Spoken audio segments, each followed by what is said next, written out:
दशकं 7 असैन्मेण्ट्।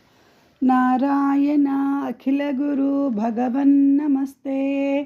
सर्वत्र गोविन्दनाम संकीर्तनं। गोविन्द गोविन्द।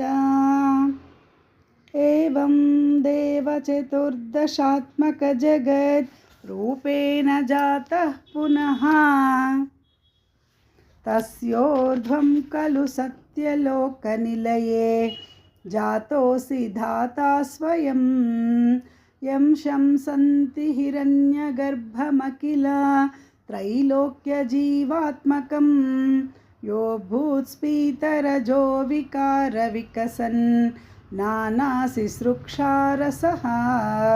सोऽयं विश्वविसर्गदत्तहृदयः सम्पश्यमानस्वयं। बोधं कल्वनवाप्य विश्वविषयं चिन्ताकुलस्तस्तिवान्। तावत् त्वं जगतां पतेत पतपेत् एवं हि वैहायसीं वाणीमेनमशिश्रवश्रुतिसुखां कुर्वंस्तपः प्रेरणां। कोऽसौ मामवदत् पुमानिति जला पूर्णे जगन्मण्डले। दिक्षु द्वीक्ष किमप्यनीक्षितवता वाक्यार्थमुत्पश्यता। दिव्यं वर्षसहस्रमात्ततपसा तेन त्वमाराधितः। तस्मै दर्शितवानसि स्वनिलयं वैकुण्ठमेकाद्भुतं। माया यत्र कदापि नो विकुरुते भाते जगद्भ्यो बहिः। शोकक्रोधविमोहसाध्वसमुखाः भावास्तु दूरं गताः। सान्द्रानन्दजरी च यत्र परमा ज्योतिः प्रकाशात्मके। तत्ते धाम विभावितं विजयते वैकुण्ठरूपं विभो। यस्मिन्नाम चतुर्भुजा हरिमणि श्यामावदतत्विशो। नानाभूषणरत्नदीपितदिशो राजद्विमानालयाः।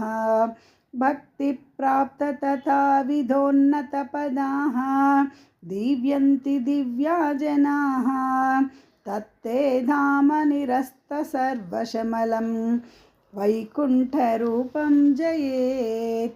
नानादिव्यवधूजनैरभिवृता विद्युल्लतातुल्यया। विश्वोन्मादनहृद्यगात्रलतया विद्योतिता शान्तरा। त्वत्पादाम्बुजसौरभैककुतुकात् लक्ष्मी स्वयं लक्ष्यते। यस्मिन् विस्मयनीय दिव्यविभवं तत्ते पदं देहि मे। तत्रैवं प्रतिदर्शिते निजपदे रत्नासनाध्यासितं। भास्वत्कोटिलसत्किरीटकटाक्षात् या कल्पदी प्राकृती। श्रीवत्साङ्कितमात्तकौस्तुभमणिं छायारुणं कारणं। विश्वेषां तव रूपमैक्षतविधिः तत्ते विभो भातु मे। कालाम्बोदकलाय कोमलरुचि चक्रेण चक्रं दिशाम् आवृण्वान मुदारमन्दहसित स्यन्दप्रसन्नाननं। राजत्कम्बुगदारि पङ्कजधरा श्रीमद्भुजामण्डलं। स्रष्टुस्तुष्टिकरं वपुस्तव विभो मद्रोगमुद्वासयेत्। दृष्ट्वा संवृतसम्भ्रमः कमलभूः त्वत्पादपाथोरुहे। हर्षावेशवशं वदो निपतितः प्रीत्या कृतार्थी भवन्। जानास्येव मनीषितं मम विभो ज्ञानं तदा पादय। द्वैताद्वैतभवत्स्वरूपपरमेत्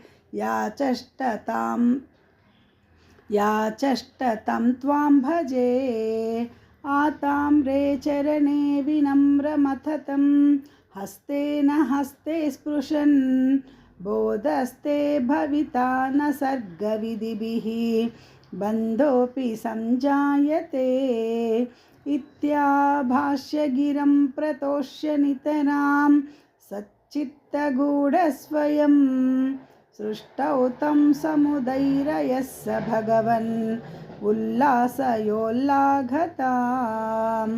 नारायणा अखिलगुरु भगवन्नमस्ते सर्वत्र गोविन्दनाम संकीर्तनं गोविन्द गोविन्द।